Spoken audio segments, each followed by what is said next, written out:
Schönen guten Good morning, ladies and gentlemen. I'd like to welcome you very cordially to the presentation of our half-year results 2022 of Erste Group. It's great to see that after 2 years of a pandemic, so many people have found their way to Erste Bank campus, and welcome to those who join us via the live stream. Before we hand over to the CEO, two housekeeping comments. If at the end of the press conference you would like to put a question, please wait for the roving mic so that all those joining us on the live stream can understand you. If you want to put a question on the live stream, please use the online tool. For this purpose, I'm going to read the question and the board members will then answer those questions. Thank you, and I would now like to hand over to Willi Czenko, the CEO of the Erste Bank. Welcome, and thank you, Christian. Welcome to all of you, ladies and gentlemen. It's great to see that so many of you have joined us here at Erste Bank campus. It's also great to be your host together with my colleagues. As you can see, life's not over, even when you're 66. I'm experiencing a premiere, and it's great to experience this premiere.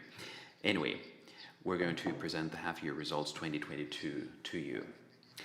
I'll give the introduction, talk about the macroeconomic setting, the environment in which we find ourselves. Alexandra Havela-Drabek will then deal with risks and costs, and also delve into the assumptions made. What are our basic assumptions for the months to come? And we've also, of course, addressed a stress scenario that she's going to elucidate. Stefan Dörfler, our CFO, will then talk about results. Ingo Bleier, who during the first half year was responsible for corporates as well as retail, well, he will talk about both of these areas, and I will then conclude with three strategic topics: sustainability, housing, and financial health. Anyway, let me now come to the nitty-gritty of our subject. Now, there is no doubt that we live in a very dynamic and very challenging and difficult environment. Now, in the first quarter, and this should not be forgotten, we started out very dynamically. During Q2, we then experienced spillover effects and were able to utilize them. And I think that the second half of the year is set to be more moderate and more contained in terms of the developments. The growth rates across the entire year, well, they're plotted here for the entire year. I don't know about you, but if you watch the news at night and talk to clients during the day, you'll realize that there is no match, there's no fit. Why am I saying this? Because as far as our day-to-day life and business is concerned, well, our signals, or the signals that we receive, are a lot more positive. The observations that we receive are a lot more upbeat than the news that we watch at night. So there is a mismatch. Now, let's look ahead. 2023, what's our estimate? What are our expectations? Yes, the bottom line is that our growth will be less pronounced. But here too, we should take a differentiated look. The Czech Republic and Slovakia, well, they will experience positive rates, whereas other markets such as Austria and the Euro area, well, they will have lower levels. Why? Well, this is due to the fact that, on the one hand, of course, prices have performed very dynamically in terms of commodities, energy, and food. Well, this will reduce, but what about interest? Well, they will have an impact. They will sort of dampen effects. So we're talking about 5 to 6 months. That should be taken into consideration. And after those 5 or 6 months, interest rates will have a more pronounced impact. Let's look at the way inflation rates have evolved in the course of time. Well, everything's been said so far.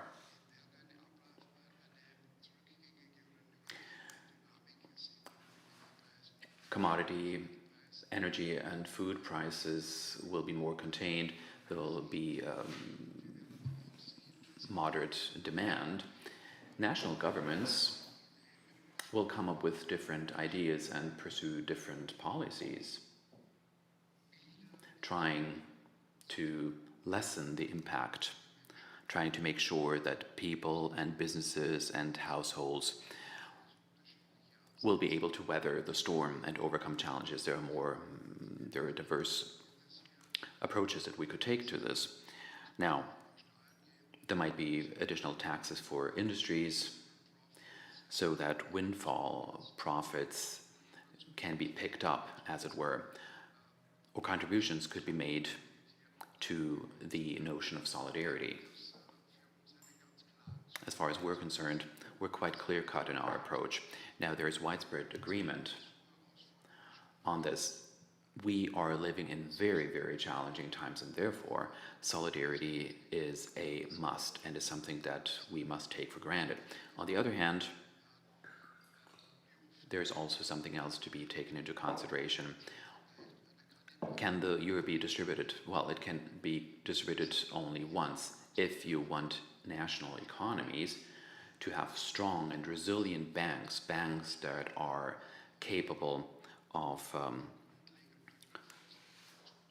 supporting households and businesses by means of loans on a sustainable basis. Well, if you want this to happen, you need to ask yourselves, what do banks need in order to make sure that this can happen in the future? Stefan Dörfler, the CFO, will show to you that credit growth has been quite strong over the past 12 to 18 months. I think we are in a position to say that we have been supporting businesses as well as private households on a sustainable basis. So the first thing that we need to ask ourselves, what comes first? Well, we need to focus on core tasks. That comes first. But let's not, of course, forget the shareholders. Without their capital, without their commitment, whatever we do will be in vain.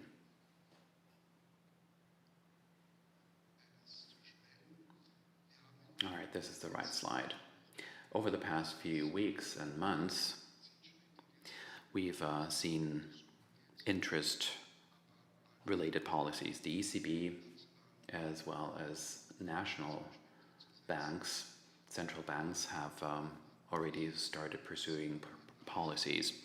We'll have to wait and see when this will impact the results that we expect. The question is, of course, will future policies be pursued? Just look at the ECB. Well, our estimate is that by the end of the year, interest rates will hover at 1.25%. That's our assumption. In the Czech Republic, where we currently have 7%, we expect minor adaptations, if at all. We think that by the end of 22, we'll have reductions. Just take a look at Hungary.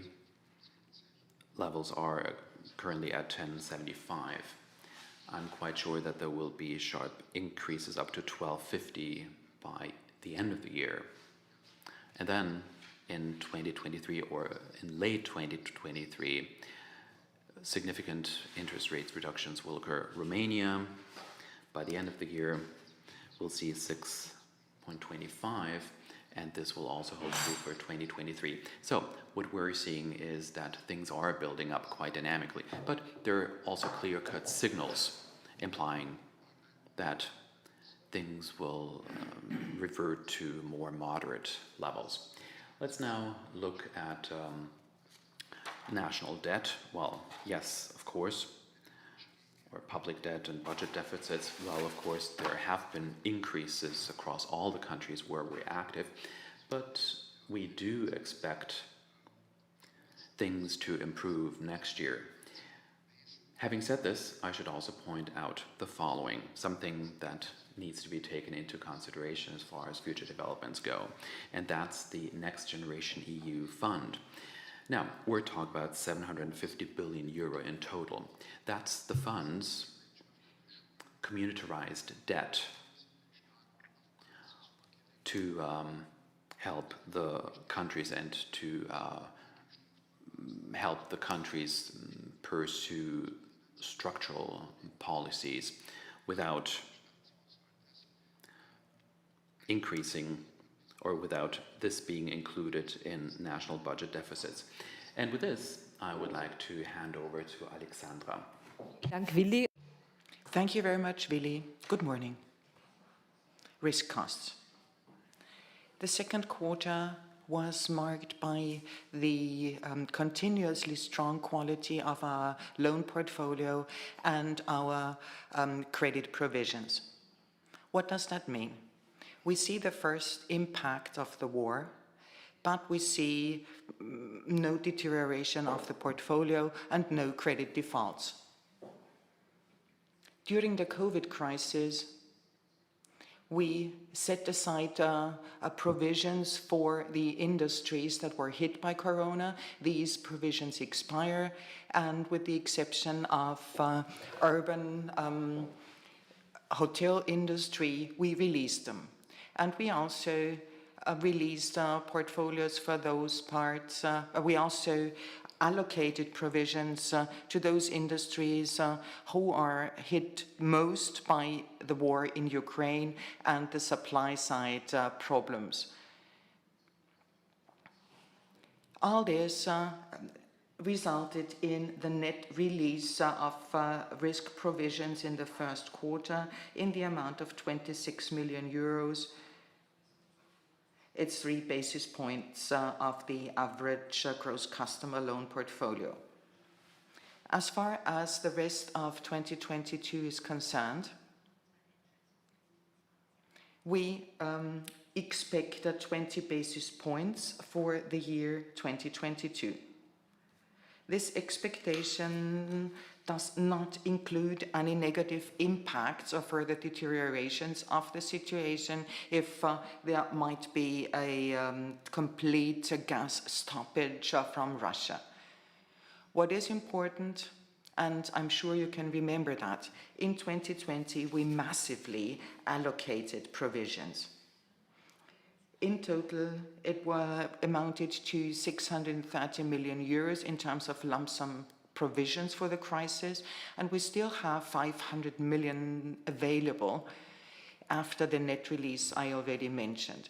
And this 500 million can be used for further defaults and deteriorations of the portfolio. As far as the NPL ratio is concerned, it further went down, and at 2.2% it's historically low. The NPL coverage ratio increased slightly and amounts to almost 92%, and this is an historical high.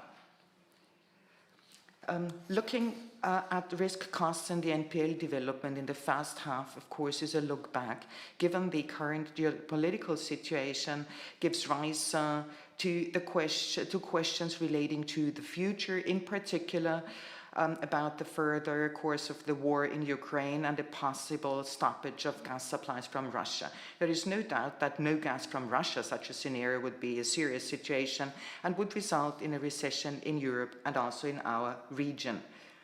Our NPL ratio would increase in such a scenario.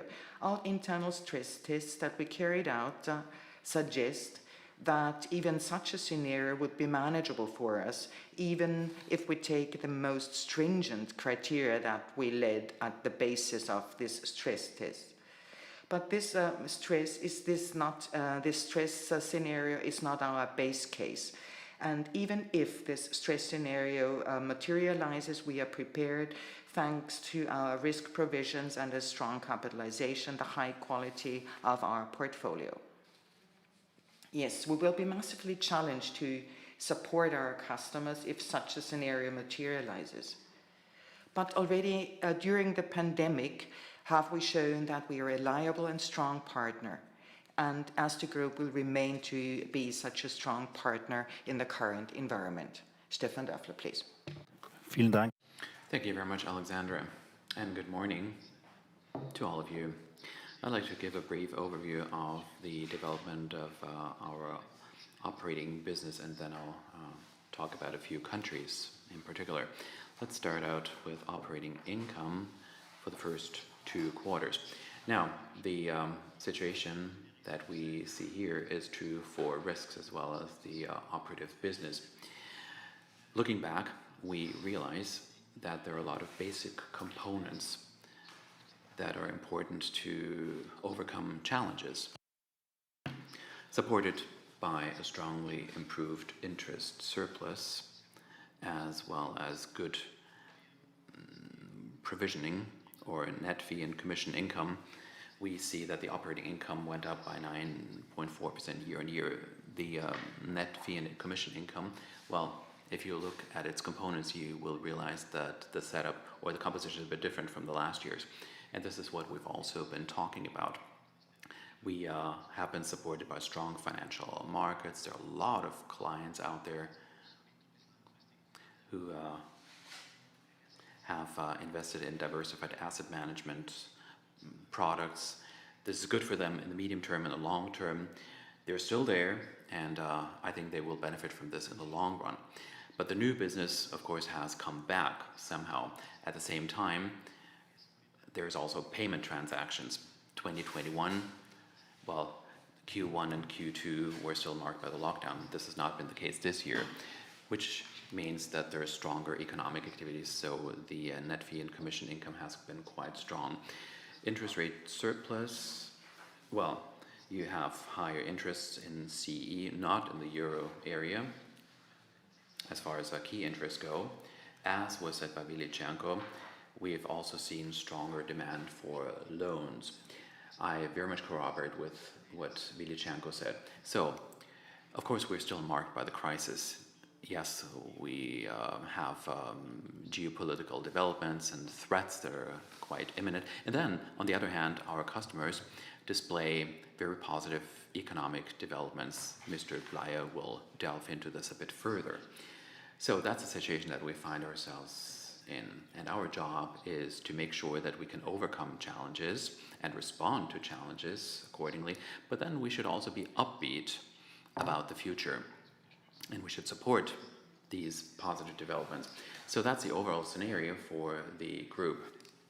So over the past few years, and also during Q1 and Q2, we've had a diversified and healthy credit business. This applies to all regions and sectors.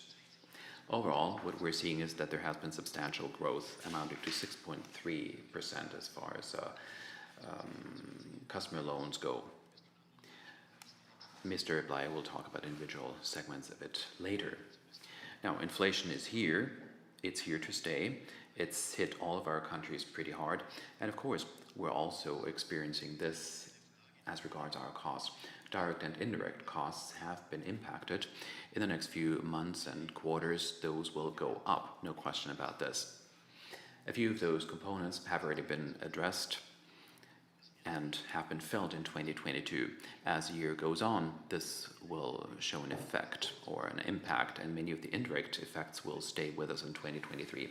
Forecasts are quite difficult or even impossible from today's vantage point, but of course, we are able to address cost up drifts by good income, healthy income, and a sound cost management system. Of course, we'll have higher expenditures regarding all components of our cost structures. Now, the net result increase in the first half year, if you look at the three major bars, you will realize what the drivers are. Well, operating income, of course, is better. Half of this updrift has been reduced by higher costs. And then, of course, you've got slightly better risk costs. Actually, no costs at all in the first half year. Well, they have also contributed to the situation. The result, the net result, has been increased by 200 million during the first half year. That's, I think, a very good basis, I think we can now better respond to challenges. Let me briefly talk about individual countries. The Czech National Bank was the first in our region to take interest steps as early as June 2021. Now, over the next few months, we'll see whether this early policy will have an impact. Maybe inflation will go down earlier, core inflation, that is to say. We don't really know how this will pan out. The June and July figures as far as the Czech Republic were pretty high, inflation-related figures, that is to say, and we'll wait and see what future developments will hold in store for us. For our Czech guests and journalists, it's important to know that the Czech Republic now has the EU presidency. It's already pursued a number of policies. Alexandra and Willy have already mentioned a few of those issues: energy, gas supply, and related issues. Our Czech friends and colleagues, I'm quite sure, will come up with a lot of suggestions in terms of improving and managing the situation properly. Let me briefly talk about Hungary. Now, the customer business is quite positive. There's still good growth across all segments. Our market position has been strengthened after acquiring Commerzbank in Hungary. It's developed favorably. But we should also point out that the currency, and that's the only currency in our region, as far as our countries go, while the currency has been put under pressure, the Hungarian forint lost 10% compared to the euro, and we should not disregard this. It's something which, of course, will have an impact on the Hungarian national economy. We'll see whether interest increases will result in stabilization or not. Last comment, the euro area. As far as interest rates go and the increase of interest rates, well, the euro area will be expanded. Croatia will join the euro area. Progress has been made by our bank. We have prepared for this. Projects, or most projects, have been finalized, and come January 2023, we'll have Croatia as part of the euro area. And I'm quite convinced that in the medium term and in the long run, this will also be quite good for the national Croatian economy. Let me come to an end as far as my contribution is concerned. Capitalization. Now, in the long run, we're seeing important developments. Ever since the financial crisis, our common equity tier 1 percentage rate, well, at the time it was 8.3, and now it's 14.2%, so there's been an increase. These figures already include the dividend for 2021 on a pro rata basis for the first half year, as well as substantial growth of our credit business backed by equity. And finally, let me also point out that this is very important for us. We, as a company, as a group, we're strong, we're resilient, and we're entering this phase thanks to this. So, financial health, the financial health of our customers can be supported by us. This is our goal, and with this I would like to hand over to Ingo Bleier, who will deal with the details of our business. Thank you. Well, thank you. Ladies and gentlemen, welcome to all of you. I would also like to welcome those that join us via the live stream. Let's start with the corporate business. This is displayed here. There's been strong and substantial growth in corporate loans. And this is true for the SME, the commercial business, the key accounts. Well, this applies to all the countries in which we're active. Let me also point out that during the Corona crisis, and even though there has been uncertainty, we still have the credit tap open. So all the lines have been maintained, all the credit lines have been maintained. Now, developments, of course, have been pretty volatile over the past few months and years, but we've always been available to our customers. We've always kept our promises. And this means that we can garner a lot of business, especially as far as short-term funding is concerned. Energy prices are very volatile. We need to be strong, we need to be quick, and this has, of course, resulted in quite massive growth. Now, this may come to an end, but a lot of corporate customers out there are now stocking up. They're making advance payments that they will have to make in order to get energy and commodities. But capital markets have also grown. We are a leading bank of issue in our region, as I've already said, and this also applies to other banks on a regional level. And that's why the volumes of all issues, especially bonds, because stocks have been closed for new issues, well, this has grown quite considerably. What we're also seeing is that we are part of the range and the book run business, and we've been able to expand our volumes.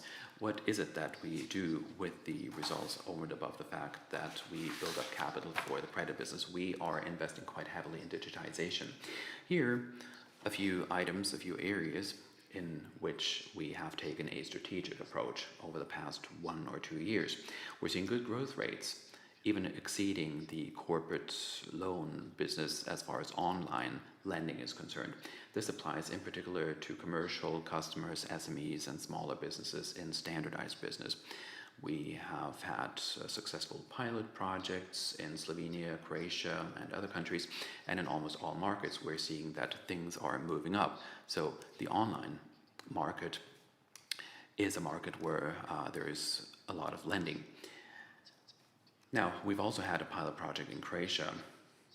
We comply with the financial health concept, and we want to be as transparent as possible. Our corporate customers find their ratings online. They are able to benefit from our services, and they're able to understand better where the rating drivers come from and how the rating will change if balance sheet figures change. Now, as far as key accounts go, this is not surprising. But as far as commercial and SME customers go, this is something new. If we roll out George to the business area, to the business sector, this will also become applicable. Now, as a corporate customer, you are able to join us digitally. This has been rolled out in Austria and Romania, and this includes all the commitments.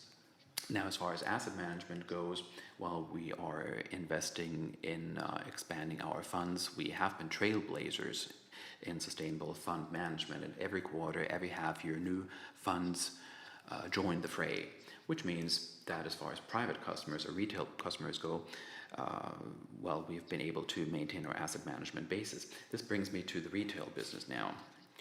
Now, let's start with the right-hand graph, because I was talking about asset management.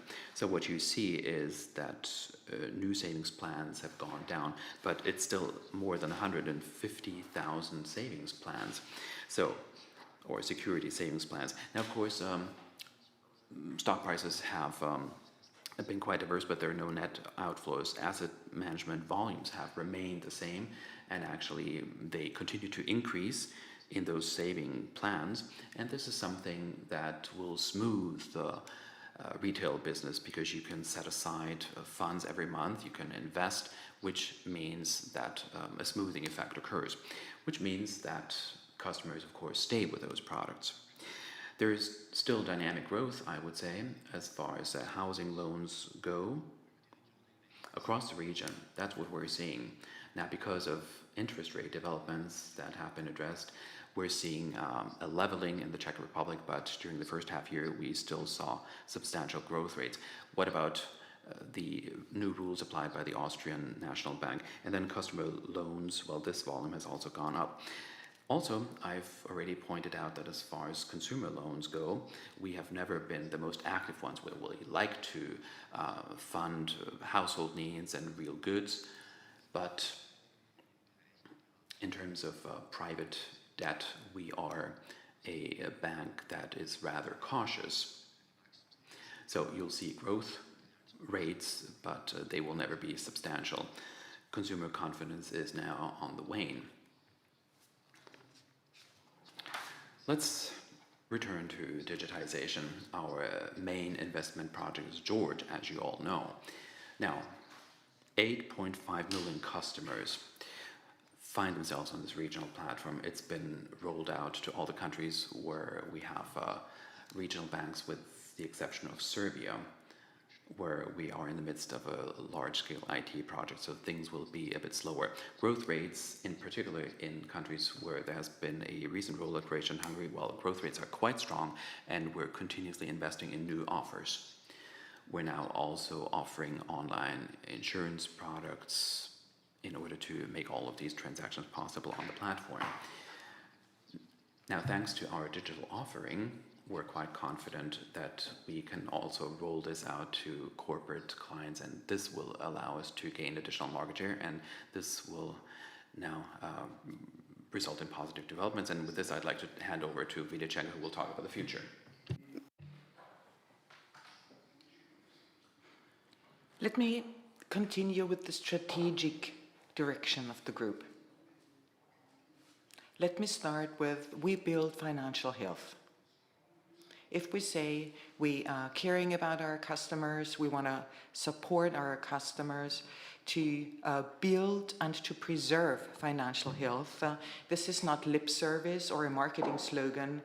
It's about offering specific and concrete services. And we have 3 pillars.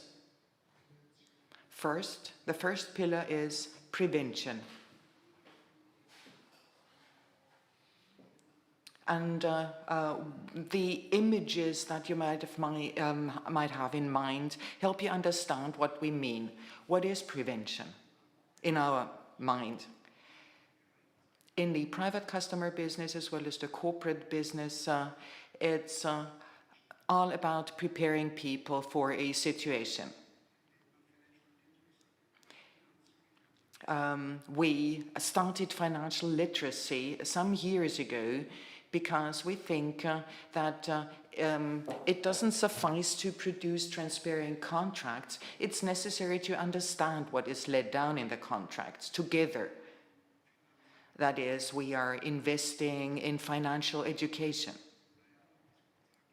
Secondly, and Ingo Bley already referred to that as far as corporate customers are concerned,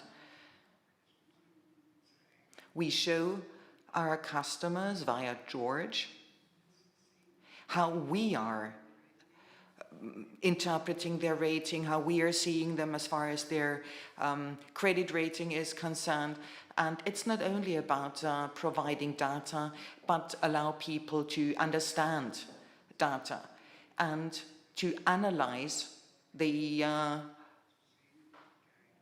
company and to compare the company with the peers and to identify weaknesses or areas for improvement. So we want to allow people to actively use our services for prevention. The second pillar relates to services and products that we offer. We have a range of products and services that should be used when appropriate. And the third pillar is George. Of course, we want to make that available always and everywhere via George. That is to say, no barriers in any access to our systems. Another topic couldn't be better as far as the timing is concerned.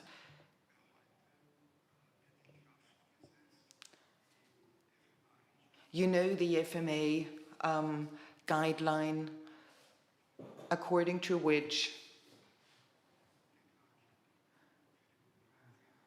we have to abide by rules in housing loans. The own share should be 20% and no more than 40% of the household income should be used for the repayment of debt. You know, our position is very clear. We think that a rule here is very good because it will contribute to a cooling off on the market. But a rule is only as good as it can be circumvented by exceptions. And there might be one exception, And we, of course, will discuss that with the legislator and the FMA. It's about young people who want to create housing. And all young people dream about acquiring real estate. And it's important to help these people. Why is that so? At the other end of the scale, we are discussing affordable housing.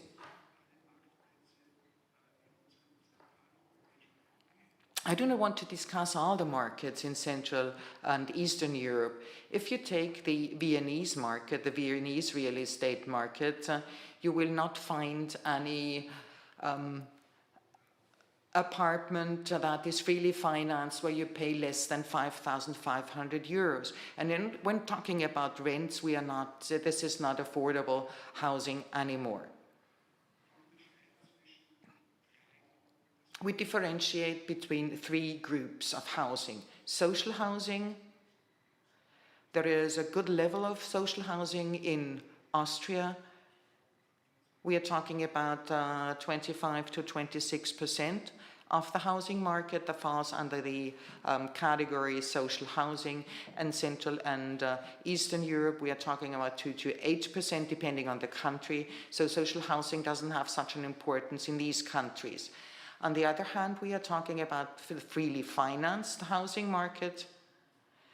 And what is affordable housing in these is just in between these two extremes. Affordable housing for people who say, I have a certain basic income, but I am not in a position to acquire a house or whatever on the freely financed market. And this is why, and this is also in connection with our finding idea, we say the Austrian model, which has been very successful, the non-profit model, we want to export this model to Central Europe. We should never forget that thousands of apartments are built under the heading affordable housing. The non-profit organizations are responsible for that. We and the Sparkassen industry are financing 6,000 flats. This is $1 billion in terms of financing per year. What we are planning in Austria as well as in Central Europe, we want to be an investor, we want to invest equity, and we want to set up dedicated companies. And in the Czech Republic and in Slovakia and in other markets are starting to become active in this respect. The legal framework has already been set up and the first projects have already been initiated. And this is what you see here. By 2030, in our core markets, we want to have help to build 15,000 affordable rental flats. Another topic that is very important to us relates to sustainability and the sustainability goals. We plan to be very committed in this respect. We committed to these goals. This is clear and we all know that. But we also want to help those who have not been as successful as we. We want to offer them something. I'm talking about social finance. It's about allowing people simple access to liquidity. We want to create jobs.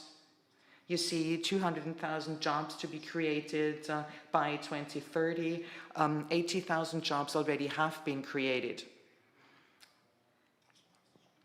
We think that these goals fit closely to our strategy. And this is much more than a capital market-oriented company normally does. For reasons of time, let me sum up the situation before we continue with the Q&A session. I think we clearly stated that the first half of the year was strong. We are optimistic as far as the second half of this year is concerned, although the development will slow down. We still have a positive forecast, always on the basis of what my colleagues already said, always assuming that gas is continuing to flow from Russia. Is it 40%, 60% or 20%? That's an open question, but the main thing is that there is a flow of gas, and no shutdown of the economy following a gas stoppage will be the consequence. We also want to keep up liquidity, availability for liquidity for private households as well as for corporations. We are here for our customers. This is also our obligation, because we think that this is the core task of our bank. So thank you very much, so much for a summary. We are looking forward to your questions. Thank you very much. Ms. Kiefer, please. Please wait for the microphone.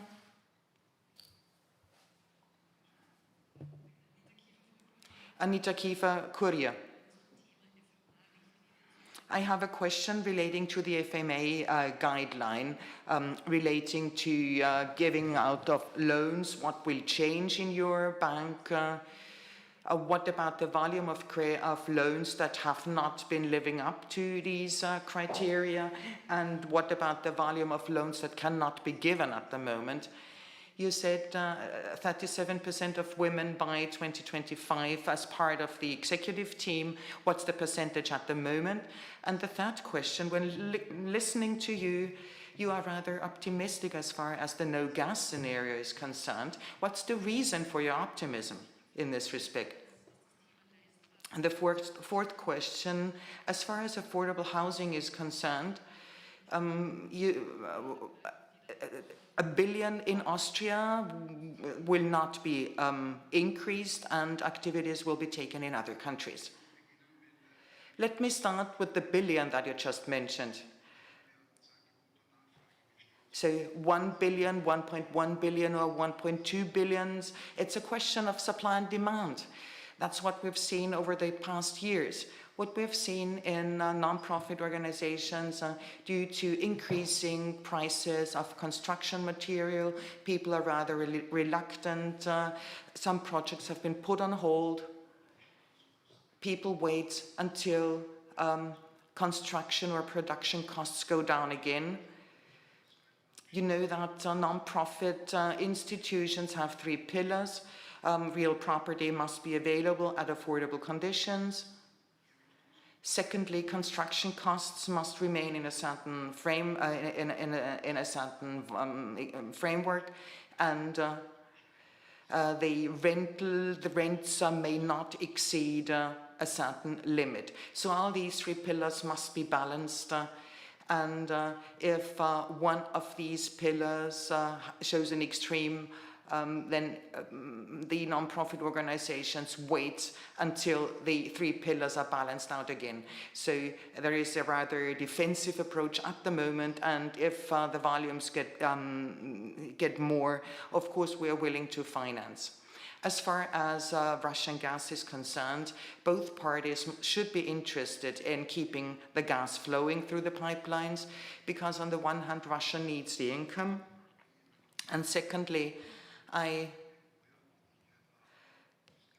don't think that there are countries that are deeply depending on gas from Russia, although the degrees of dependence is varying. So I don't think any country would say they are going to do without the gas from Russia. So the discussion about that needs to be continued. We will see what the situation brings in the coming months. And once this crazy war is over, there should be a way to stop the war and to start talks that in the end will result in peace. So before I get into more details as far as the female ratio is concerned and the gender split is concerned, at the moment we have not achieved our goal, but I'm confident that we will achieve it. Let me come back to FMA rules as far as giving out loans is concerned. The individual measures are not new. In the past, we made sure that the annuity is in a reasonable relationship with the income. We also had rules as far as the own share. And there are 20 to 25% of the loans that will not fulfill the guidelines. But this doesn't mean that a part of the customers could have fulfilled these criteria in the past. And it is difficult to say what the effects of these new rules will be, and it will, of course, have an influence on new business. Let me add that as far as housing for young people is concerned, we have less stringent criteria as far as own funds are concerned. We always had realistic criteria, and people that are at the beginning of their professional careers are expected to earn more in future times, and this is why we continued with that model. In future, this will have to be booked under expectations, and this of course hurts. Okay, are there further questions? Please go ahead.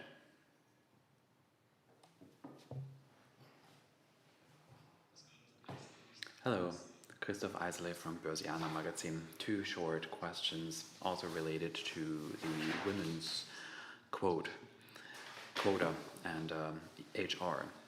What about the former retail manager Thomas Schaufler? What about his successor? And then interest rate developments. Do you have specific figures or forecasts if the key interest rate were to increase, let's say 1%, and what would be the impact on the result? Well, I've already talked about the women's quota. We are quite diligent, we're quite tenacious, we want the quota to be fulfilled, and we can even exceed our targets, why not? As far as the chief retail officer's successor is concerned, well, let me put it this way. I think I can be quite optimistic, and I think that we'll be able to send out quite positive signals in the future. Stefan, over to you as far as interest rates go. Well, we had an analyst call. We did and performed analyses and shared those with the market. Now, the interest steps that we saw in July, well, this has already been included in our forecast for the end of the year. This is a relatively contained effect of 80 to 90 million. Why? Well, just think about the issue at large. Just think about the zero interest line. A few components, of course,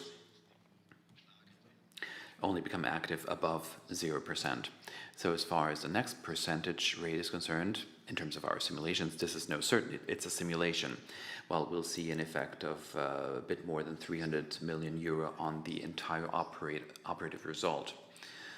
A third or a bit more than 1/3 of this would be seen in the Austrian savings banks. So that's the best estimate that I could come up with as far as interest rate sensitivity is concerned. I think that you alluded to this with your question.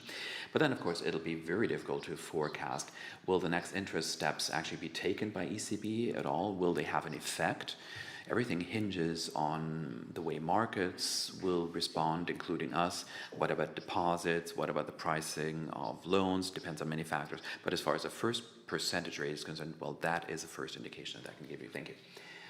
All right, thank you. Further questions you'd like to put to the team?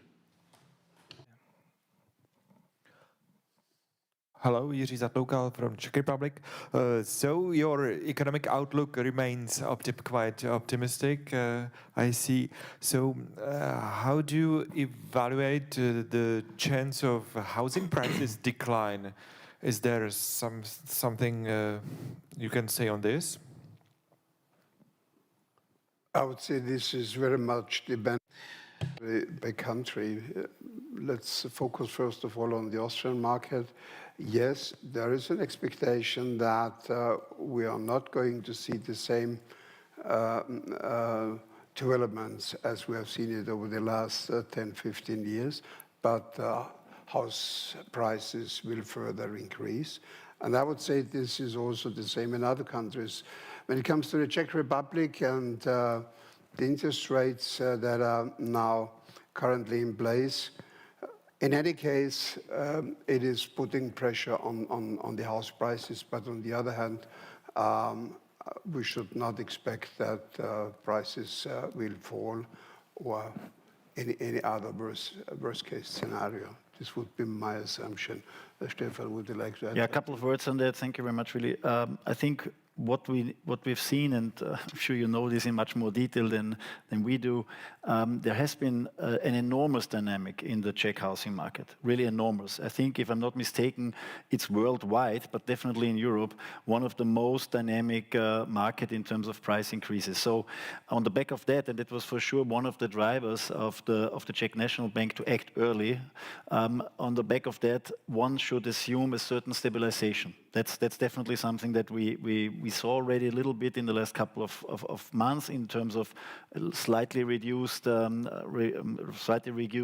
production on the mortgage side, and definitely also stabilization on the housing prices. However, it's very hard to predict how the dynamics will develop insofar as the labor market, and that's, I think, very important and very good for the Czech economy, is holding up well. We have pretty much, especially around the centers, we have basically full employment, and I think as long as the income dynamics are holding up well, I would say that overall we should not expect, just as Willi Cernko mentioned, we should not expect a harsh drop. Yeah? So my personal expectation is that it's going to be very much depending on the labor market, on the dynamics around the interest rate front, and our base case would be a stabilization in the next couple of months. But then, of course, forecasts going into 2023, I'm sure you will understand that are very hard to make.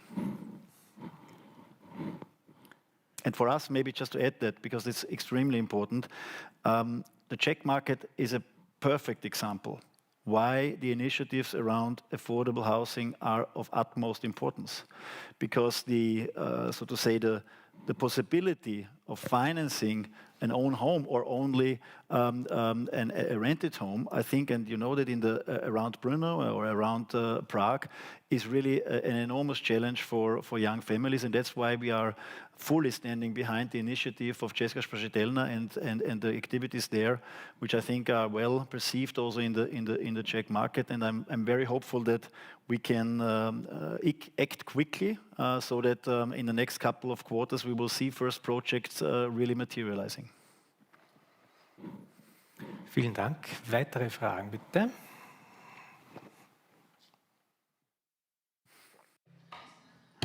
Hausmann. What about Romania? Maybe I will shoot them all. At group level, you had provision releases. Beyond COVID, it seems kind of counterintuitive to have releases given the market environment. Maybe you can elaborate a little more. But in Romania, actually, it's the only country where you created provisions, not releases. What amount was moratorium related in case you front-loaded them in Q2? Actually, what impact on provisions for the new moratorium you had? This is a unique situation in European Union without EBA approval. And speaking of special political and regulatory risks in Romania, there was another law in the past, still effective today, for datio insolutum. I'm sure you remember when the rate increase is more than 50% because of depreciation or interest rate. BCR was not affected much in the past during the Swiss loan crisis, since it didn't have such loans. But in this new environment with higher interest rates for loans in local currency, do you see a risk from this direction in the near future? Also, you have a large exposure in Romania on government bonds with interest rates and sovereign bond yields rising. Do you see losses? What are the risks for the portfolio? Also, can you give a perspective for your own issuance? Do you anticipate that MREL and other issuance to become more costly? Another question about affordable housing loans. The project that you said is in preparation in Romania is also with the government as a partner, like in Slovakia. Are you aware of the past experience of the Romanian government in such projects? There was a national agency for affordable loans, and you also have an experience with Bauspar in Romania. Speaking of Bauspar, what are you going to do with it? The activity is pretty much dead there because of legislation also. And the last one for Mr. Cherkov is not too much, about the long-term strategy of the bank. There was a difference in vision that Mr. Bernspant invoked when decided to leave the group. And the last shareholder meeting, he gave some explanation that it was the speed of the transformation that the difference was about. He wanted, he thought that the speed was too fast. And what exactly do you want to speed up? In what pillar of the transformation that Mr. Spalt consider it is too fast? Thank you. We will take it in the order that you were presenting and hopefully covering everything. So let me start with risk provisions. You're fully right, it's not intuitive that in this very severe environment, the general provisions are released. But let me point out once again, we only released a part of the general provisions. So from the overall 630 million that we had, and that we booked on a really, I even say conservative level, still 500 million are left. Why did we still release? First, as I said, phasing out of the COVID overlays, and we need to, and hope, and thank God we can acknowledge that the impact from the COVID industries, from the COVID crisis, do no longer need an industry general provision. So this does not mean that some companies are not or have not been affected, but there the provision is already booked on the individual client level. So a general provision for COVID we see no longer as necessary. At the same time, we introduce new overlays for the new crisis, covering for impacts of the war, supply chain disruptions, and high energy prices.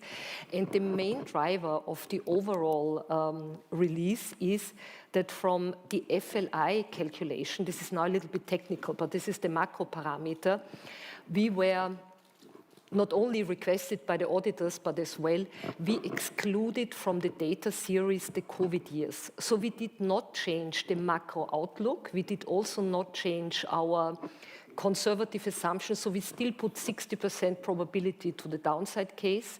But the driver for the release were twofold. One, taking out the COVID years, as also requested by auditors. And second, that the phasing out of the COVID overlays was a little bit bigger than the new risk cost booking for the new overlays. Second, to your concrete question on moratoria, yes, you're right. You rightly observed in BCR, we booked in Q2 32 million of risk provisions, and thereof 20 million are related to front load the impacts of the new moratorium.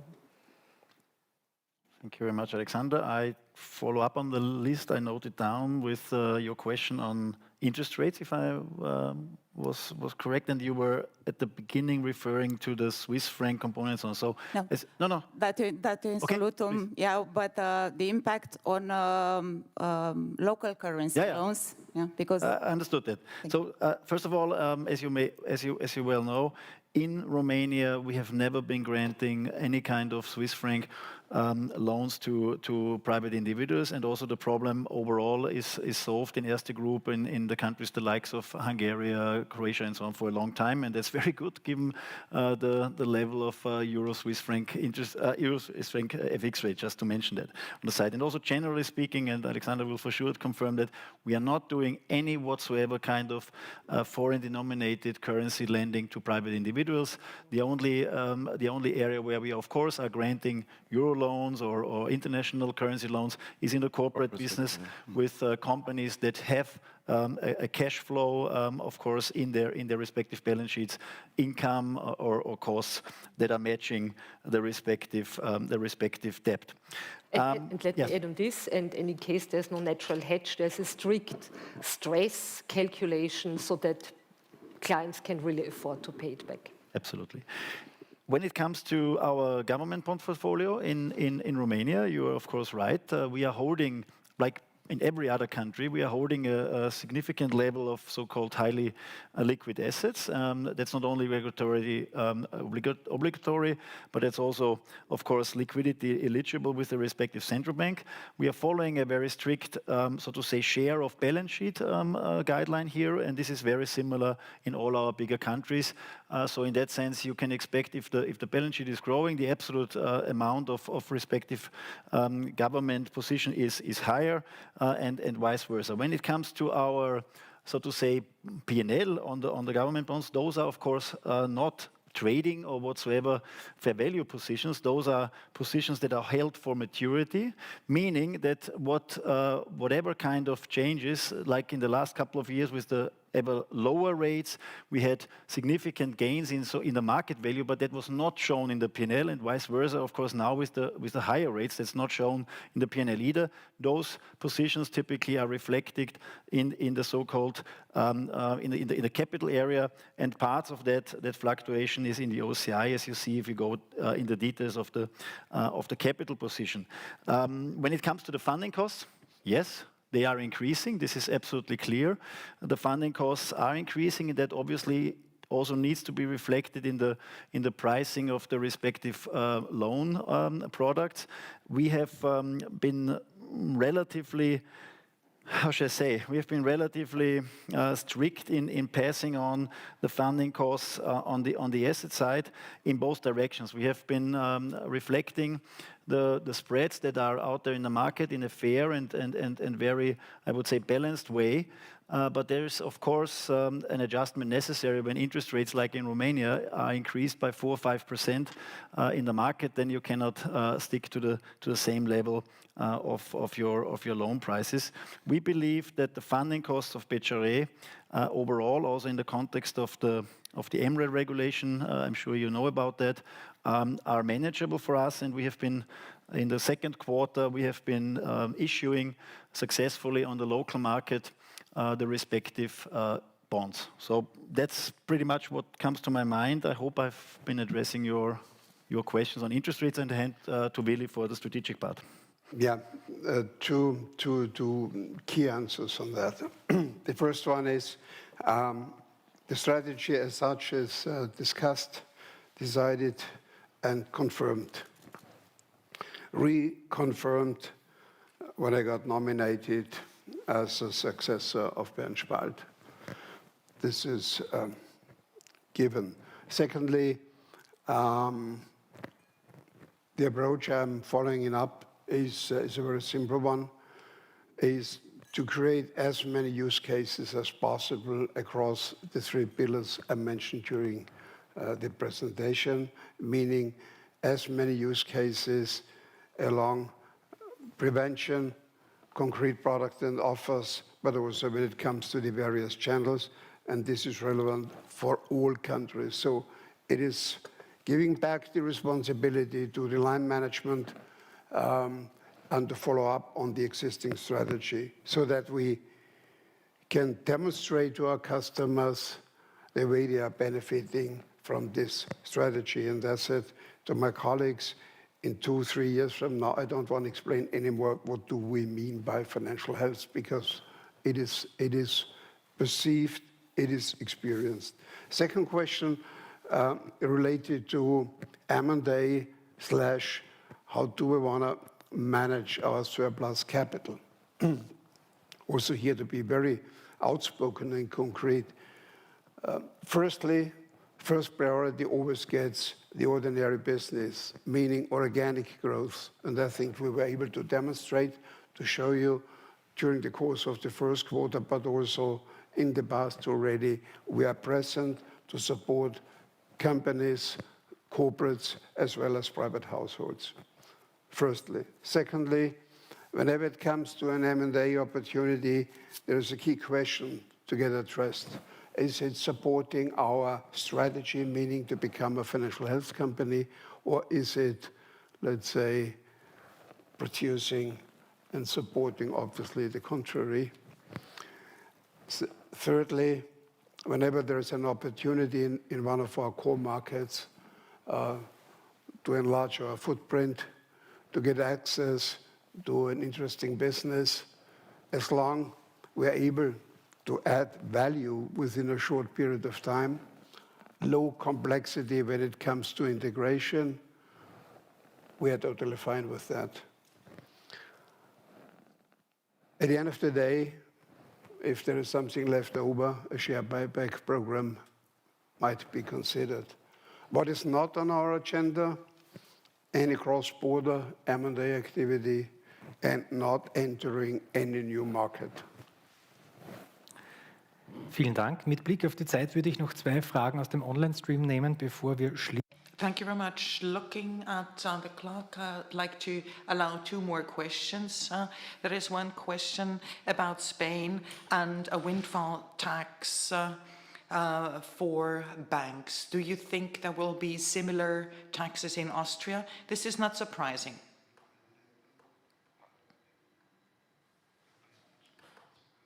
Because this topic is discussed in all countries, and we are not the industry that is hit by such questions. There are several industries that are said to benefit from the crisis. We have a very simple approach. In difficult times, it is solidarity that counts, and we abide by this principle. But another question must be put first. What is our core task? Our core task is to support households and companies. And to put it simple, €1 can only be distributed once. And we will always, and we have been showing that we're doing that, we will always fulfill our core task first. Against such a difficult environment, it is important that we support households with liquidity and don't leave the loan tap open. Maybe some temporary measures might make sense, and this is a discussion which we have to face. But there is other industries that face the same problem. I think we live in extraordinary times. As long as we're talking about temporary measures, as long as it is tailored measures, and as long as it makes sense, we will, of course, be open to discussions. Another question by Erich Brenner from Gewinn. It's actually 3 questions. What about demand for ETFs in Austria and CEE? Will you increase your supply? Question 2. Austrians are interested in cryptocurrencies. What about the development? And what will Erste offer to its customers? And thirdly, as far as capitalization, which measures will be taken, and what will be the target groups in Austria as well as in all countries? ETFs demand is fluctuating. If you look at the index fluctuations of the first half year, you will not be surprised that there is a dampened demand. You can buy ETFs online via George without any problem. We are an active fund manager, and we don't have any plans to increase our offer in this respect, but customers buy ETFs, they continue to buy ETFs in Austria as well as in Central Europe. investments in cryptocurrencies. Will Erste offer cryptocurrencies, and what is your stance in this respect? We are rather reluctant. We have one certificate in Bitcoins. The sales volume is relatively low due to the losses that we saw. In the recent past, we see a recovery in value at the moment. This is a purely speculative investment. We can't do any research in this respect. We can't give any advice. There are no fundamental data about that, and Erste Bank will remain to be reluctant as far as cryptocurrencies are concerned. As far as financial literacy is concerned,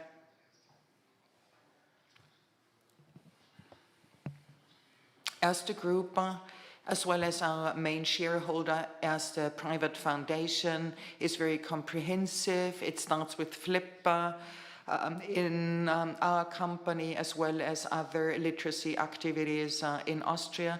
And I would like to pick two initiatives in Southeastern Europe. In Romania, we have a program which had 1,100 listeners, and this was entered in the Guinness Book of Records. And in other countries, we have more than 500,000 participants in our instruments. In Serbia, for example, we cooperate with the Ministry of Education and have organized financial literacy activities together with the ministry, and I think we can't do enough in this respect. Whoever is interested, we are here to help and to give you more details. Thank you very much. A final question? Romanian ziarul financiar. The first question, you put Romania next year with 5% growth. 4% growth. How comes? And if your perspective is so good, what are the weaknesses in Romanian market? And the second question, it's about BCR, the strength and the weakness of BCR right now. And the third question, how you see the development banking market in Romanian? I think in Romanian market, banking market, it's in the weakness position compared with assets versus GDP. Do you see any potential to increase the banking system in Romanian, or Romanian market will be a good market with high margin, but no development? Let's get started with the way we look at How is the Romanian market? Romanian market, I mean economy. The Romanian economy, I would say for us, it's pretty clear it's a core market, and we see opportunities, growth opportunities in the Romanian market, especially when it comes, and this is what I learned from a number of discussions with Austrian corporates that are invested in Romania. There's definitely a need for further investments in infrastructure to be more competitive. On the other hand, what they see very positive is there are a number of universities and clusters in the Romanian market where there is a great potential, especially when it comes to new technology, where corporates tend to establish a cooperation with those institutions. So obviously we have, and this is confirmed by many of our partners, a very interesting market, a huge market with huge potential. Probably takes a bit of time, but there are many good reasons to stay, but also to be part of a further integration and consolidation of the Romanian market. Let me add a couple of details. I guess, and you were mentioning the ratio of, so to say, financial penetration, if I may say so, Yes. right? Yes. And in that, of course, there's two elements, right? There's positives and negatives. Let me start with the critical part, of course. Given the lower financial penetration in various respects, there is the absolute return on assets or whatsoever is lower than in other countries. The asset management penetration is much lower. We have hardly a second or third pillar in the pension system. That's the one way to look at it. The other way to look at it is, of course, the potential, right? I think it's completely crystal clear if you look at the trends of the last 3 to 5 years in particular, after BCR has been solving some of its key internal problems. It has been a growth engine in the Erste Group portfolio, significantly. I think it was next to Czech Republic, it was the main driver, both in absolute and relative growth. So despite all the geopolitical difficulties around us, this is something which we definitely expect also going forward. We expect the convergence story to hold up. Of course, it will be a bumpy road, given what's going on around us, but we are absolutely sure that the Romanian economy overall is going to perform towards the European Union averages over time. There is two elements I would like to add when you were asking about plus and minus. I think when it comes to the country as well as BCR in particular, with regards to the digital, so to say, maturity, it's much, much better than the average overall maturity of the country and the economy. And that, from my point of view, is a strong basis for accelerating the growth, both in banking, but also in the overall activities in the economy. And we believe that we can be a strong driver and supporter of that with our George footprint. And you see also in the perception, you see the growth rates in the activities on the digital front there. This is very much a source of hope. One thing that cannot be ignored when it comes about Romania is demographics. I mean, we have been seeing a brain drain, which is really only comparable to maybe one or two other countries in our geography. And we see ourselves as it's one piece of the puzzle, not more, let's be realistic, as one contributor of helping that there is a future in the country, that there are people who can make their good living inside the country, and that the intelligence, the talented young people are seeing their future after maybe studying abroad or whatsoever in the country. I think that's absolutely essential, because the forecasts on the demographic front are not looking very nicely. Yeah. So those will be my couple of remarks there. Development in the Romanian banking market is always a little bit tricky to comment, because that means talking about others, which we try to avoid. But what is crystal clear, there is a mix between, European players, the like of Société Générale, Raiffeisen, ourselves, who have very, very important local banks. And of course, there is a market-leading local player, Banca Transilvania. I think those banks are dominating pretty much the scene. There is a couple of smaller players in the market, which I think also Willy Tschenko was probably thinking of when there is a consolidation in the market. I don't see it short term, but medium term it could be. Then those might be interesting targets also for BCR if they fit to our overall strategic footprint. Those would be my couple of remarks, and I hope I could address your questions properly. Okay, and the last question for Mr. Tschenko. You are a banker for 40 years, yeah? End of 24. Okay. What kind of crisis is the crisis right now? We don't see any restructuring. We don't see any layoffs. The people are spending. This is a What discussion. will be end this crisis? It's an interesting question, because I tried to address this at the very beginning, because there are two performances. On the one hand, based on the discussions we have with our customers, you get the impression everything is fine, because there are always the same 6 topics to be addressed when I talk to corporate customers. The first one is growth, and best case inorganic growth opportunities, simply to be part of a consolidation process, to drive the consolidation. The second topic is related to ESG. Can ESG be seen as a growth opportunity, as a business opportunity? Yes, it is seen as a growth opportunity, and it is top of the agenda of each and every company. The third topic is related to supply chain matters. Now it's improving a bit. They learn to deal with that, to build up storages here and there, buffers here and there, simply to keep the chain performing.